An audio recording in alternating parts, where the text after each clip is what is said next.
This is a review of an extremely useful EEG. I believe it was a few years ago that I was consulted in the emergency room to see this patient. It is important that you watch it all the way to the end. There are many important lessons to be learned. So let's start with a story, then I'll show you the EEG samples. This is a 22-year-old woman with a history of epilepsy, cognitive disability, and spina bifida who was brought to the emergency room with a fall and head injury. She was seen to have two distinct episodes. There was one episode where she would have a tremor of her jaws that would last sometimes 10 to 20 seconds and other times for a few minutes. Then she also had episodes where all of a sudden her eyes would dilate and she would just stiffen up, and those episodes would last 10 to 20 seconds. So I want you to follow me very closely, look at the EEG, write your impressions where possible, and we'll take it from there. So I've taken a few samples from different areas, so I've not put in the whole EEG. That would have been more than 60 minutes of recording. I want you to look at this first EEG and see what do you see here. So let me walk you through some of these details here. So this sample is recorded at 7 microvolts per millimeter. As you can see here, the channels that end with the odd number are recording from the left side of the brain, and channels that end with the even number are recording from the right side of the brain. What you see here, these are related to eye movements. These are not exactly eye blinks. Basically, a person can have their eyes closed, but if the eyeballs are moving, you can see these kind of movements. This is what we call ocular flutter. This is not quite a complete flutter, but this is related to the ocular movements. And what you see here in the last few seconds, this is an electrographic seizure. So this is exactly at this point where her eyes would appear, the pupil will appear dilated, and she would have freezing of her expressions and some stiffening of her arms and legs. Now, the next page, this is continuation of the EEG. You can see an evolution in amplitude. You can see an evolution in frequency and a lot of mixture of frequency. And this is where the seizure ends. And there is quite a bit of suppression of the EEG. When we say EEG, when we use the term suppression on the EEG, we imply that the amplitude is less than 10 microvolts. So as you can see here, this is less than 10 microvolts. When we talk about amplitude, we are talking about from the peak to the trough. Not quite here. There is some amplitude here, but in these areas, we can see that the amplitude is quite low. And this is another page with a very suppressed amplitude, less than 10 microvolts. Now, I want you to look at this page and see very carefully what you see here. So there is some rhythmic activity that you are able to see both on the left hemisphere as well as the right hemisphere. During this rhythmic activity, the patient had a very rhythmic jerking of the jaw. This appeared more like a jaw clonus of the jaw. And this is continuation of that activity. So this was ongoing rhythmic movement of the jaw at a frequency of, you can count here, approximately 9 to 10 per second. Those were the jaw movements.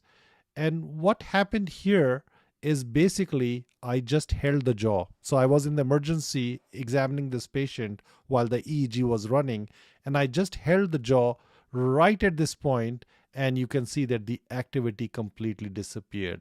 So further supporting, there are many different reasons to say that this is not an epileptic seizure, but this is artifact from rhythmic movement of the jaw. There you can see some movement and some muscle artifact, but this is tremors from the jaw that were captured on the EEG. And these were completely attenuated on holding the jaw, so stopping the tremor. If it was coming from the brain, you would have seen some persistent activity there. Now look at this next page here.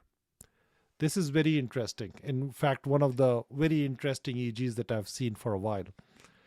So in these first few seconds right here, this is the jaw clonus and the jaw tremor artifact that is captured on the EEG. And this is immediately followed by the seizure that starts right here, and this is you can see it in the remainder part of the EEG here. So sometimes on the EEG, you can see non-epileptic events or non-epileptic activity leading into epileptic activity. It does not necessarily mean that one caused the other, but you can see coexisting of epileptic and non-epileptic movements, epileptic and non-epileptic activity on the EEG and clinically on the same patient on the same day at the same time. So this is very important to understand, and you should be able to, as an EEGer, whether you're a technologist, whether you're a resident, or you are a staff neurologist, it's extremely important that not that just you identify those two different semiologies and differentiate one from the other, but educate the healthcare providers as to what is an epileptic seizure and what is not an epileptic seizure, so that if you're not running the EEG continuously, just witnessing the patient, the nursing staff and the support workers are able to differentiate one from the other, and they treat the actual epileptic seizures and are not over aggressive for non-epileptic events. This is basically this EEG. I've just showing you on lower gain. So this is at 30 microvolts per millimeter, and you can see this rhythmic tremor artifact leading into the epileptic seizure. This is another good example. This is the tremors that are there in the first half of the page leading into a seizure in the next half of the page. This is the same EEG that I've compressed here. So I've basically used 10 millimeter per second instead of 30 millimeter per second. And right here you can see the tremor artifact, and over here you see the electrographic seizure, which also had a clinical correlate. Now this is again a compressed EEG showing the tremor artifact over here leading into an epileptic seizure, and this is the termination of the seizure. Now there is something very interesting. There are quite a few interesting things about this EEG, but let me show you another sample of this same EEG and some very interesting thing. I hope you're able to identify, you've learned your EEGs and you're familiar with the artifacts. So what you see here, this is the 60 cycle artifact. And in the next slide, I will show you using a notch filter that this 60 cycle artifact goes away. But the interesting part of this EEG is right at this time, what we did was we were checking the pupillary response to a flashlight. As soon as I used the flashlight, patient went into a seizure. So seizures, these were triggered by using flashlight, and we saw that consistently, repeatedly. As soon as I would put in a light in her eyes, her pupil would dilate, and the expressions would freeze. She would go into a stiff episode, and it would lead into a seizure. So looking at the same slide with using the notch filter, you can see that the 60 cycle artifact is gone, and then decreasing the gain, the same page appears somewhat like this. So you can see the seizure with a less gain, less overlap between channels. So I hope you followed me through this EEG. There are some important lessons to be learned from this EEG. Number one, epileptic and non-epileptic episodes may epileptic and non-epileptic episodes may coexist at the same time.